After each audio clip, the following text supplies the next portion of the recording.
WrestleMania Night 1 was last night, and it definitely had its highs and its lows. And today, I'm going to be talking about my thoughts on it leading into Night 2. Let's go.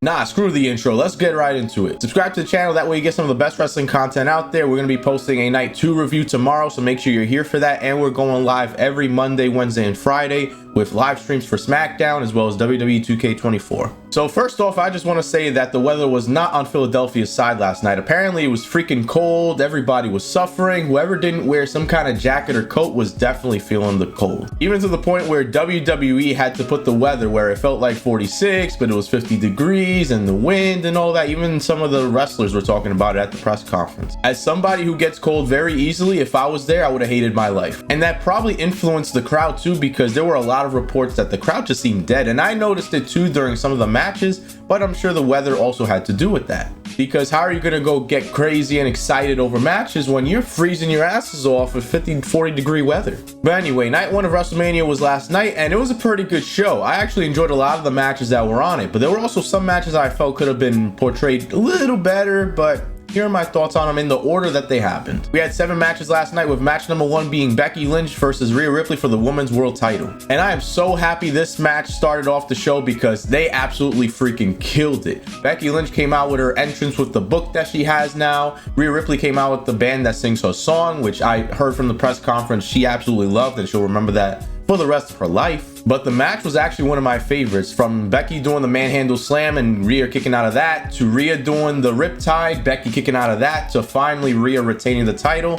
I'm happy for her. And it also seems like there's going to be a feud between Becky and Rhea as well, still going forward with Charlotte Flair involved. That's going to be interesting. But I will say this was definitely one of my favorite matches of the night, because you already know Mommy's always on top. Next up, we have the 6-pack challenge for the undisputed tag team titles. There was already theories going around that they were going to separate the titles during this night, and they definitely did. When they held the belts up at the top, I already knew it was going to split because they had them in like separate hooks. And the 2 people that I said were going to win the titles were the ones that ended up winning. I said Austin Theory and Grayson Waller. I also said Awesome Truth, and they were the ones that ended up winning. And I was so happy for R-Truth. They were hugging each other, Miz and him, and it just felt like such a nice moment for the 2. So I'm very freaking proud of them. Also, can we acknowledge that DIY really went through with their D-Generation X thing after R-Truth thought they were DX? I freaking loved their outfit, their entrance, and how they actually look like Shawn and Triple H. Also, I don't know if you guys noticed, but I think Damien was trying to climb the ladder and the referees were like stopping him.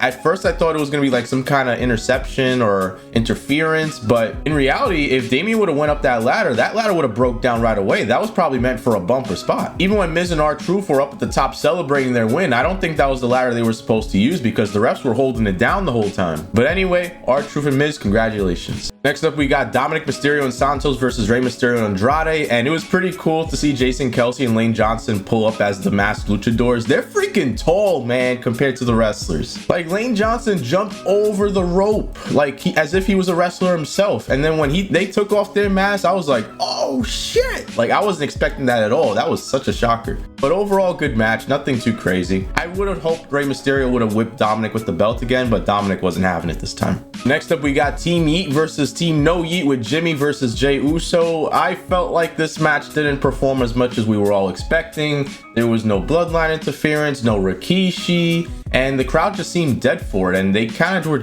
did some random super kicks, and then Jey won. So I don't know if this is the beginning of the end of that, but I hope something further goes along with this. But let's see what happens with Jimmy losing, if the bloodline's gonna like betray him or be upset with him because he lost, letting Jey win. I don't know, but I felt like it could have performed a little better. Also, the crowd didn't help either. They were, at this point, they were freezing their asses off cold, so they were not like going crazy as much as Wells Fargo's Center on Friday with the thing going on, the Yeet. Next up, we had Damage Control versus Jade Cargill, Bianca Belair, and Naomi. Naomi had her entrance going on for like 0.5 seconds until they went to Bianca's thing. That's the first thing I noticed during their intro. But overall, good match, just your regular 6-woman tag team match. Jade Cargill getting the win over everybody, so really good. I would say. Also, I'd like to mention that they were amazing at the press conference. They made me laugh while they were being interviewed. I already knew that Jade Cargill was going to dominate most of the match once they tagged her in, and that's exactly what happened. Bianca and Naomi doing most of the work until it was time, but you already know Jade coming and dominating. And for those hating on Jade Cargill, I already know that these three are going to be fantastic together. Second to last match is Sami Zayn versus Gunther for the Intercontinental title. I had originally said Gunther's not going to lose, but I was very surprised to see Sami Zayn win this one and get all the energy he could. Like, he was freaking Goku getting all the energy from the spirits and somehow getting a brain buster followed by 2 haluva kicks to get the Intercontinental title and end Gunther's reign of so many freaking days. Gunther had so many opportunities to pin Sami Zayn and end the match, but he got cocky. He was trying to show off to Sami's wife, but all of a sudden that just gave Sami that just energy, like that Hulk Hogan style energy where he was ready to kick Gunther's ass, and that was it. I'm happy for Sami, but I don't know what to think of this, especially going into Bash in Berlin back later on in August. So is Gunther going for a world heavyweight title shot? We'll find out very shortly soon. Also, I did appreciate Kevin Owens being at the front of Gorilla so that way he could hug Sami. That was really nice. And then finally, the main event of the night, Cody Rhodes and Rollins versus Roman and The Rock, and this match was probably the best match of the night. I always acknowledge my tribal chief, and this match is why. First of all, did anybody catch The Rock telling the ref that he don't fuck around like that? Basically saying if you count out The Rock or disqualify him, then he's fired. That is some final boss shit.